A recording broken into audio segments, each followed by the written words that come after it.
Bienvenidos y bienvenidas a un nuevo video de Filosofía en Red. Acá con ustedes el profe Lautaro. Y hoy les traigo un nuevo video para hablar sobre este tema que quedó pendiente, que es el tema de la historia de la ética, o cuáles fueron esas concepciones éticas que se fueron sucediendo en el transcurso de la historia. Y bueno, después de esa primera clase en el que definimos un poco qué era la ética, cuál era la diferencia con la moral, éticas deontológicas y teleológicas, hoy lo que vamos a hacer es hablar sobre la ética de Sócrates y de los sofistas. Y para eso cambié el formato de las clases anteriores. Así que me gustaría que me dejen en los comentarios ahí abajo si les gusta, si les parece bien. Hice diapositivas, tipo como para poner ahí en el fondo mientras ustedes vayan, mientras yo voy hablando sobre el tema. Así que bueno, me gustaría eso, que me digan a ver si les gusta, si no les gusta, si les parece más cómodo, si se entiende mejor. A mí me parece que puede ir bien. Así que bueno, eso. Y dejen en los comentarios qué les parece, o si quieren comentar otra cosa. Y también si se suscriben al canal, me ayudan un montón a que este proyecto siga creciendo. Así que bueno, vamos a empezar directamente con el video. Voy a cambiar acá la pantalla. Bien. Con esta, gracias a la magia de la tecnología, pueden ver acá esta presentación, esta portada, ¿no es cierto?, de la clase de hoy, que vamos a hablar sobre la ética, ¿sí?, de Sócrates y de los sofistas. Primero que nada puse el índice para que vean. Primero vamos a hablar del contexto de la época en el que vivieron Sócrates y los sofistas.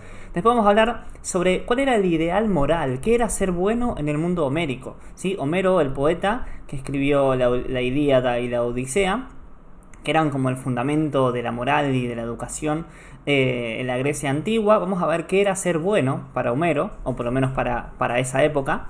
Vamos a hablar después de la sofística, ¿sí? O sea, de los sofistas, que gracias a Protágoras y a los sofistas y al contexto, es como que se da origen a la pregunta, a la discusión sobre la moralidad, es decir, a qué es lo bueno, qué es lo justo, etc. Después nos vamos a preguntar si la moral se puede enseñar, o también si la virtud es posible enseñarla, y vamos a ver ahí las dos posturas, la postura de los sofistas y la postura de Sócrates. Y vamos a terminar este video con el gran Sócrates, para quien la virtud, o sea, lo bueno, implica cierto conocimiento. Así que bueno, vamos a empezar entonces con el contexto, ¿sí?, en el que piensan estos filósofos, en el que piensan estos pensadores, y valga la redundancia. Estamos hablando del siglo V, ¿sí?, antes de Cristo. Era una época, un contexto social e histórico y geográfico también de máximo esplendor. En Atenas había mucho comercio económico, mucho comercio cultural, por ende también. Es la época en la que surge, en la que se inventa, podemos decir, la democracia. Por lo tanto, era muy común para los ciudadanos, que, paréntesis, los ciudadanos eran hombres, o sea, varones, con cierto poder adquisitivo, y eran más o menos 5.000 personas en esa época, ni esclavos, ni mujeres, ni creo que niños eran ciudadanos. Entonces estamos hablando de una pequeña porción de personas que eran ciudadanos, ¿no? Bueno, es la época en la que están los grandes poetas trágicos, ¿sí?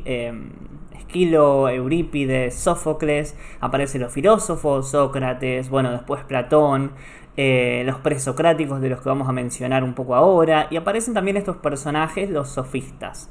Yo tengo un video en el canal en el que hablo sobre Sócrates y los sofistas, en el curso de Introducción a la Filosofía, por si lo quieren ir a ver. Es una época en la que las respuestas mitológicas a los problemas de la humanidad resultan insuficientes para resolver los grandes problemas, las grandes preguntas de cómo surge el mundo, de qué es lo bueno, qué es lo malo, etc.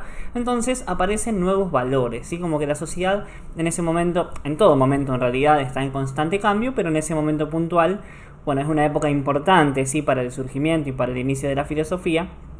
Así que bueno, aparecen nuevos valores. Y por último, en esa época, y yo creo que en general, ¿no es cierto?, la filosofía pretende hacer hombres, o mejor dicho, personas cultas. ¿Qué significa? Por lo menos de acuerdo a como lo dice Victoria Camps en este libro que estamos siguiendo, que al final les dejo la bibliografía. Pretende que la filosofía ayudara a que haya personas críticas y reflexivas, ¿sí? Esto es importante, siempre.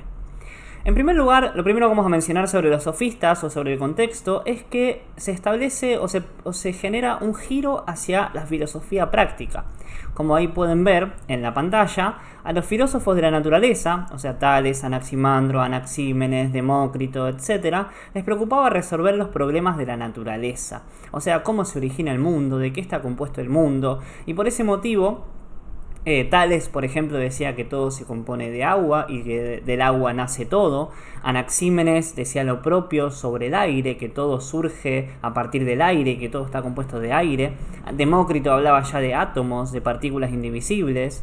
Pero los sofistas y Sócrates establecen o generan un giro hacia la filosofía práctica. Es decir, que la filosofía empieza a preocuparse por la vida del hombre en sociedad, en relación con los otros y puntualmente en la vida política. Porque los sofistas le van a enseñar a cómo tener éxito en la vida política a los jóvenes con plata, o sea, con dinero de la época, ¿sí? A los jóvenes aristocráticos. Como pueden ver ahí también en la pantalla, los sofistas cultivaron la retórica y la oratoria. La retórica tiene que ver con el arte de la persuasión, convencer a otros, podemos decir también manipular a otros a partir de la palabra, ¿sí? Y la oratoria tiene que ver con el arte del bello hablar, hablar bien frente al público, ¿no? Y como consecuencia, o en relación también a esto, enseñaban el saber moral como un saber que puede ayudar a vivir bien y a tener éxito en el gobierno de la ciudad. Esto del éxito es clave para la figura de los sofistas, porque como sabrán, imagino, los sofistas cobraban mucho dinero por sus clases y la gente que pagaba esas clases era porque quería tener éxito en la vida pública, en la vida política de Atenas en ese contexto. Y un último detalle del contexto es que la democracia acababa de inventarse, ¿sí? Todos los ciudadanos, recuerden que les dije quiénes eran los ciudadanos, tenían el derecho a hablar y a participar activamente en el gobierno de la ciudad. Por lo tanto, era muy común que las personas en la plaza, digamos, discutan sobre política y sobre la mejor forma de gobernar la ciudad. Vamos a ver, antes de entrar con Sócrates y los sofistas, qué era considerado bueno en el mundo presofístico, presocrático, mejor dicho, antes de que aparezcan los sofistas y Sócrates y este contexto en el que las cosas eran un poco distintas. Fíjense que le puse como título, que esto está también sacado del libro de Victoria Camps, ¿sí? Agathos, o lo agathos, es lo bueno, ¿sí? Que es el concepto ético por antonomasia. O sea, la ética se pregunta qué es lo bueno, qué es algo bueno y también en relación a eso, qué es algo malo, ¿no es cierto? O cómo generar o cómo buscar lo bueno en nuestra vida, en la sociedad, etc. La ética, en ese sentido, es la reflexión sobre lo bueno, es decir, es la reflexión sobre la mejor manera de vivir. Y, un poco lo que les decía antes, el mundo que Homero relata en la Ilíada y en la Odisea ya poseía un ethos, es decir, una ética, una manera de ser moral. Y les voy a leer una cita del texto de Camps, ahí les dejé la cita, la fuente, el lugar. Dice Victoria Camps: era Aristos, o sea, el mejor, de ahí viene aristocrático, los mejores, el gobierno de los mejores. Era Aristos, era el mejor, el que nacía para hacerlo, no el que se lo proponía. O sea, era algo natural, ¿no es cierto?, desde el nacimiento. La excelencia y la virtud eran solamente patrimonio de unos pocos, de las castas más nobles, de las que salían los guerreros. La virtud fundamental era el valor, entendido por supuesto como un valor físico, una capacidad de vencer en el combate. Ser bueno era entonces ser útil y listo, pero para la guerra. Ser valiente, ser astuto y tener éxito en los combates. O sea, la excelencia, la virtud, lo bueno estaba muy relacionado a las artes bélicas, digamos. Alguien que era capaz de vencer, de tener éxito en el combate, en la guerra, era considerado como alguien bueno y alguien de más valor que otras personas, ¿no es cierto? Y eso se entendía como la excelencia y la virtud. Vamos a ver que la virtud va a cambiar en este contexto histórico. Por eso, en esta época, el ideal moral, cito, es que en el mundo, según dice Victoria Camps, el ideal en relación al ideal moral, dice Victoria Camps, me mareé un poco, perdón. El mundo homérico reduce todas las virtudes a una sola, Y ser bueno significa estar en posesión de todas las cualidades valoradas en la sociedad griega, es decir, coraje bélico, habilidad de la guerra y también éxito en la misma. Es decir, que lo bueno tenía que ver con las habilidades de lucha, con la valentía, con ser bueno en la guerra. Bien, vamos a pasar entonces ahora directamente a qué pensaban los sofistas o cuáles eran sus pensamientos. Vamos a empezar con que los sofistas tenían mala fama, ¿sí? Tenían mala prensa y a veces tienen también, gracias a los textos platónicos, porque eran muy combatidos los sofistas y porque tenían una enemistad con Sócrates. También esa mala fama tiene que ver porque se autoconsideraban a sí mismos, se autoconsideraban sabios, es decir, sofos, de ahí viene la palabra sofista, ¿sí? Se consideraban sabios y vendían el conocimiento que ellos tenían y por eso se los consideró como peyorativamente como mercaderes del conocimiento, porque como les dije recién, cobraban mucho dinero por las clases que impartían, ¿sí? Pero para poder tener una buena retórica y poder persuadir a los otros es necesario una postura relativista, ¿sí? Como que no hay una verdad única, una verdad universal, sino que la verdad es relativa, ¿sí? Por eso promovían un relativismo moral que Sócrates lo atacaba bastante. Pero, más allá de esa mala fama, eran personas muy capaces intelectualmente, tanto, Platón y Sócrates como que los halagan bastante por sus capacidades intelectuales, por más de que no hayan estado de acuerdo con las ideas. Pero eran personas que supieron aprovecharse del contexto en el que vivieron, ¿sí? Y se llenaron de plata, se llenaron de dinero, ganaron, se volvieron, tenían mucha plata. Cobraban mucho por sus clases y esto era una de las principales cosas que Sócrates les criticaba. Ahora, ¿qué aportes hacen los sofistas al problema ético o al problema de la moral? Y como les decía recién, los sofistas introducen relativismo, ¿sí? O esto de que no hay una verdad única, y también escepticismo. El escepticismo es como la duda y no poder responder, ¿no? Como esta respuesta del no sé qué es.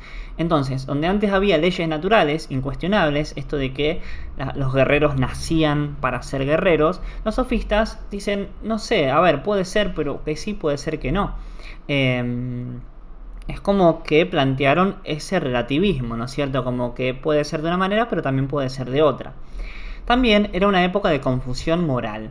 O sea, como que cuando se caen estos valores del mundo homérico, es como que no había consensos muy definidos de qué era considerarse bueno, ser buena persona o tener virtudes, ¿no? Y cito acá un par de frases que están en el libro de Victoria Camps, que dice que para la mayoría de los hombres solamente hay una virtud, ser rico. y después, otra frase que me parece muy interesante, es malo ser justo si el injusto logra convertirse en el mejor. Esta es una pregunta muy interesante para hablar o para discutir en otro video, pero bueno, vamos a dejarla ahí por ahora. Entonces, los sofistas plantearon una pregunta fundamental. Si las leyes morales, o sea, las leyes que tienen que ver sobre cómo debemos actuar, son naturales o convencionales, es decir, si ya vienen desde el nacimiento, o si son consensos entre las personas, esto de cómo hay que actuar. Algo que quiero agregar del texto de Alasdair MacIntyre, que está al final de la bibliografía, no sé si se pronuncia así, pero es como que, les leo un pequeño fragmento. Dice MacIntyre que el sofista tiene que enseñar lo que se considera justo, pero no de forma universal, sino que en cada uno de los diferentes estados. Dice que no se puede plantear o contestar a la pregunta ¿qué es la justicia? Así en general, de forma universal, sino que a los sofistas les interesaba más pensar, por ejemplo, ¿qué es la justicia en Atenas? ¿Qué es la justicia en Corintio? Entonces, es como que relativizan esas respuestas, cosa que, por ejemplo, Sócrates o Platón más adelante van a decir, no, la justicia es una sola y para ser justos hay que conocer cuál es esa justicia.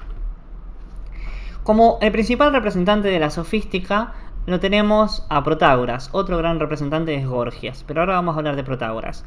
Protágoras propone el homo mensura. El homo mensura es esta famosísima frase de él, en la que dice que el hombre es la medida de todas las cosas. ¿sí? El hombre es la medida de todas las cosas, de las que existen, en tanto que existentes, y de las que no existen como no existentes. Es decir, que cada persona es la medida de lo bueno y de lo malo, de lo que está bien y de lo que está mal. Ahí está el relativismo, como que no hay una verdad única, sino que cada persona tiene su propia verdad. Es algo muy frecuente de pensar en nuestro tiempo, ¿no es cierto? Una posible aplicación a esto, que es una frase de Protágoras, dice: cuando sopla el viento, algunos tiemblan, pero otros no. Entonces no podemos afirmar que este viento sea frío en sí mismo. O sea que, y esto lo deberán conocer ustedes con sus personas cercanas, por ahí digamos un día de calor, hay personas a las que no soportan más el calor, como yo hoy por ejemplo, que acá en mi ciudad está pesadísimo, hay muchísimo calor, como más de 34, 35 grados, y hay personas que disfrutan de eso. Entonces, o por ejemplo, si hace 20, 25 grados, hay personas que dicen uy, hace frío, y otras personas que dicen hace calor. Entonces, como dice ahí abajo la frase, es el punto de vista el del que habla, o sea, de la persona que habla, el que determina qué es cada cosa. En este sentido, para mí, hoy hace frío. Para otra persona va a decir, no, para mí hoy hace calor, por ejemplo, ¿no? Entonces, como que ahí está el relativismo que promovían los sofistas. Otra pregunta importante es la que aparece aquí en pantalla: si los valores morales son universales, o si pueden ser universales, o si siempre van a ser relativos a cada cultura, ¿no es cierto? O sea, ¿es posible decir qué es la justicia para todos los contextos históricos y para todos los países o las ciudades del mundo? ¿O los valores morales, lo bueno, lo malo, lo justo, lo piadoso, etcétera, siempre van a estar interferidos o mediados por cada cultura? Platón, en el Protágoras, ¿sí? En el diálogo que se llama Protágoras, en ese texto se discute, ¿sí?, este tema, y Victoria Camps interpreta que la conclusión sobre si los valores morales son universales o relativos a la cultura, Victoria Camps dice lo siguiente: las bases de la moral son universales, pues se reducen a dos virtudes, el sentido moral y la justicia, que todas las personas deben adquirir. Pero no obstante, al adquirirlas y desarrollarlas, pueden interpretarse de forma diversa, de acuerdo a las peculiaridades de los tiempos y de los lugares. Es decir, que las bases de la moralidad, según el Protágoras y según la interpretación de Victoria Camps, las bases serían universales, pero luego las aplicaciones son distintas y varían en los tiempos distintos y los lugares. Y otra consecuencia o conclusión que se establece a partir de los sofistas y en el contexto, ¿no?, es que la virtud, o sea, lo bueno, la excelencia, ya no es patrimonio solamente de los que por naturaleza son nobles y pueden llegar a ser héroes. O sea, que por nacimiento había personas que iban a adquirir esa virtud, sino que a partir de este contexto, la virtud es algo que todos los ciudadanos, recordemos, los ciudadanos, pueden adquirir si se esfuerzan en ello. Por eso algunos le pagaban tanta plata a los sofistas. La moral, en este sentido, no es innata, no viene dada, sino que para adquirir la moral, el conocimiento moral y los valores morales, para eso se exige voluntad y esfuerzo. Por eso hay que vincularla a la paideia, es decir, a la educación. Por eso, lo que viene ahora tiene que ver con esto: si la virtud, ¿sí?, si la excelencia en las formas de actuar se puede enseñar. Los sofistas se reconocían oficialmente como maestros de la virtud, es decir, que ellos decían que enseñaban virtud, cosa que a Sócrates lo ponía re loco, lo re enojaba. Los sofistas decían esto porque su oficio consiste en ir por las ciudades enseñando retórica como el mejor instrumento para dirimir las cuestiones teóricas y prácticas que le preocupan a los seres humanos. Entonces ellos iban por la ciudad enseñando virtud, enseñando la excelencia, ¿sí? Protágoras, en relación a esto, decía: yo soy un sofista y me propongo instruir el espíritu de los hombres. Ahí les puse que ojo, porque esto es en palabras de Platón, y recordemos que Platón no los pinta a los sofistas de una manera demasiado objetiva, ¿sí? Entonces aparece acá Sócrates, este tábano, esta figura tan polémica, ¿no es cierto?, y tan interesante para mí. Y Sócrates dice: no, pará, la virtud no es enseñable, la virtud no se puede enseñar. Y fíjense las preguntas que hace Sócrates como polemizando con los sofistas. Dice: ¿no peca de arrogante quien se atribuye el título de maestro de virtud? Es decir, ¿cómo alguien puede decir yo enseño la excelencia, yo enseño cómo ser bueno, ¿no? Hay que tener cuidado con eso, y es algo que se ve mucho en nuestra época también. Hay muchos que se arrogan o que que dicen vender o poder transmitir cómo ser rico, cómo ser excelente y cómo crecer en los negocios, etc. Hay que tener cuidado ahí. Otra pregunta es: ¿quién posee, que se hacía Sócrates, ¿no? ¿Quién posee el saber suficiente para poder enseñar a comportarse adecuadamente? O sea, ¿quién es el que puede enseñar cómo actuar bien, ¿no es cierto? ¿Quién es posible tener ese saber? Y después, ¿no es contradictorio con el escepticismo y el relativismo de la sofística el erigirse como un maestro de la moral? Porque si los sofistas dicen que no hay una verdad única, ¿qué es lo que van a enseñar entonces? Paréntesis, lo que enseñan es justamente cómo persuadir o dominar al otro, ¿no es cierto? Cómo manipular al otro a través de la palabra. Entonces, no tendrían, digamos, un saber propio, una forma única, que es lo que buscaba Sócrates, sino que enseñaban justamente a utilizar ese relativismo. Sócrates pensaba que la virtud, o sea, la excelencia moral, es una ciencia.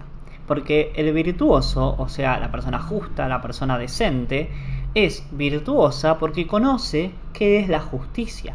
En ese sentido, esto es muy famoso, este pensamiento de Sócrates, que él relaciona a la virtud, o sea, a lo bueno con el conocimiento, y por lo tanto con la ignorancia, con el mal. O sea que el que actúa mal es porque no conoce o porque no sabe cómo actuar bien, ¿no es cierto? Y por último, esto de que el conocimiento de la virtud ya está en nosotros y hay que descubrirlo utilizando el método socrático. Por eso Sócrates decía que su misión era ayudar a otros a que se conozcan a sí mismos. Y en ese sentido, a que conozcan su propia virtud, su propia excelencia. Vamos a terminar entonces con esto, ¿no? Con el pensamiento de Sócrates, que dice que la virtud es conocimiento. Cito a Victoria Camps. Para Sócrates, el conocimiento de la virtud es posible, y quien llega a conocerla, a la virtud, la practica, mientras que el no virtuoso actúa mal por ignorancia. Esto es lo que les decía recién, ¿no? Que la virtud implica un conocimiento, y que el mal es ignorancia, es causa de la ignorancia. Nos podemos preguntar, ¿pero Sócrates no se contradice entonces? ¿Vieron? Conocerán esa frase que Sócrates decía: solo sé que no sé nada. Porque para él es imposible, o sea, él sabía que había cosas que no conocía, ¿no es cierto? Y ahí radica ¿cómo se llama? La sabiduría socrática, ¿sí? Por esto el oráculo de Apolo, el oráculo de Delfos, dijo que, o planteaba esto de que Sócrates era la persona con más sabiduría de toda Atenas. Cito de vuelta a McIntyre, que dice que el método socrático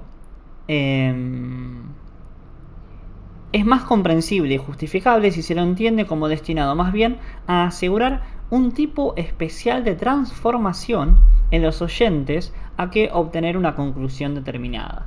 Entonces, no es que se contradice, porque Sócrates no enseñaba, bueno, lo bueno es tal cosa, ¿sí? Lo bueno es esta definición, esto es lo bueno, sino que lo que Sócrates hacía era buscar que las personas se transformen, que las personas piensen y reflexionen sobre sí mismas y sobre la virtud para sí mismas.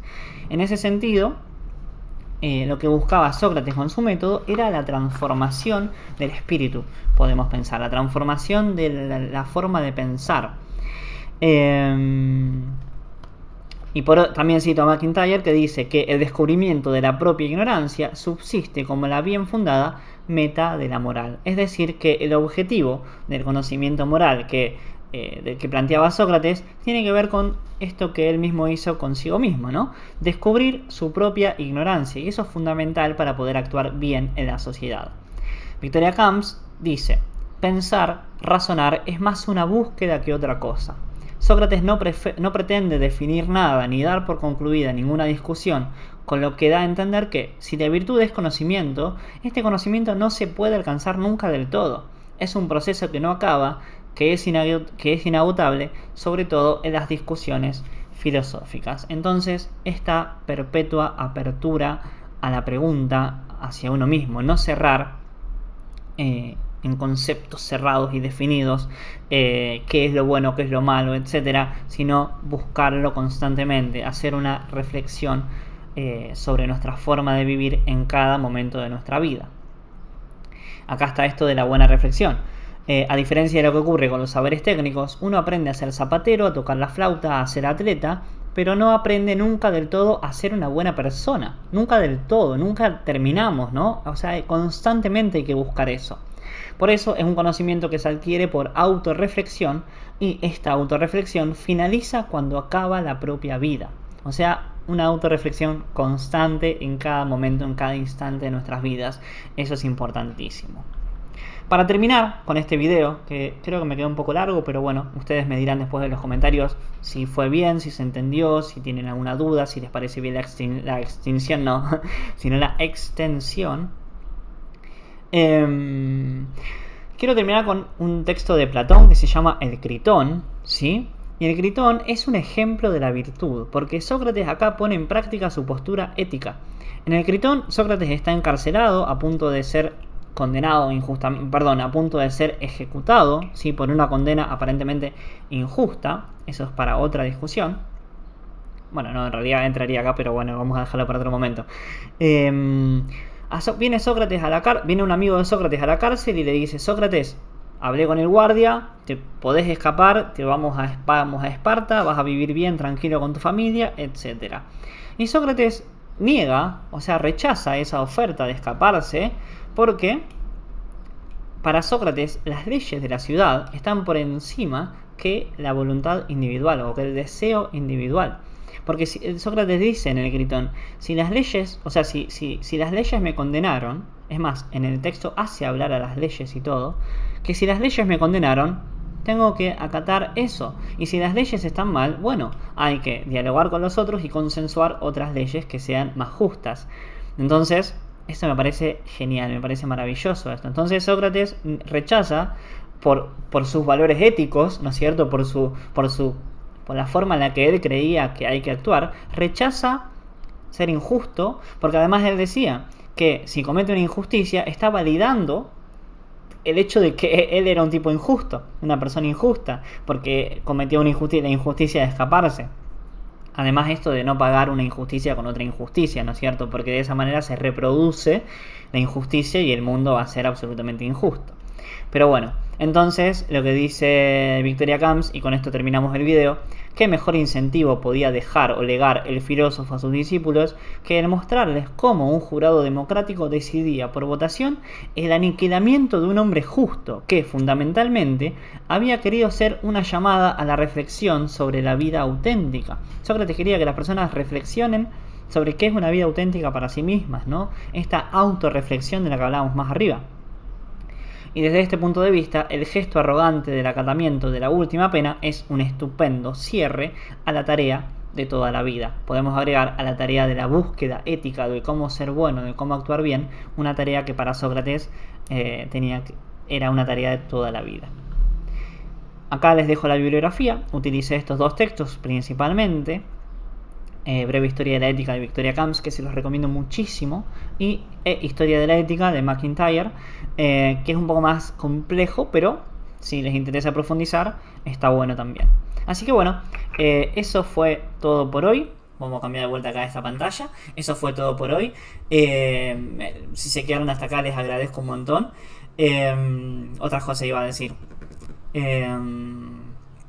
Bueno, eso, dejen un comentario, suscríbanse al canal, eso me ayuda si no están suscritos. También pueden apoyar económicamente el trabajo que hago con estas clases, con un cafecitos para Argentina, está todo en la descripción, o una donación en PayPal. Y si no, pueden hacerse miembros del canal y tienen beneficios, también lo van a poder encontrar ahí abajo. Así que bueno, nos vemos pronto en otro video, espero que se haya entendido, espero que les haya gustado y bueno, nos vemos en otra ocasión. Saludos.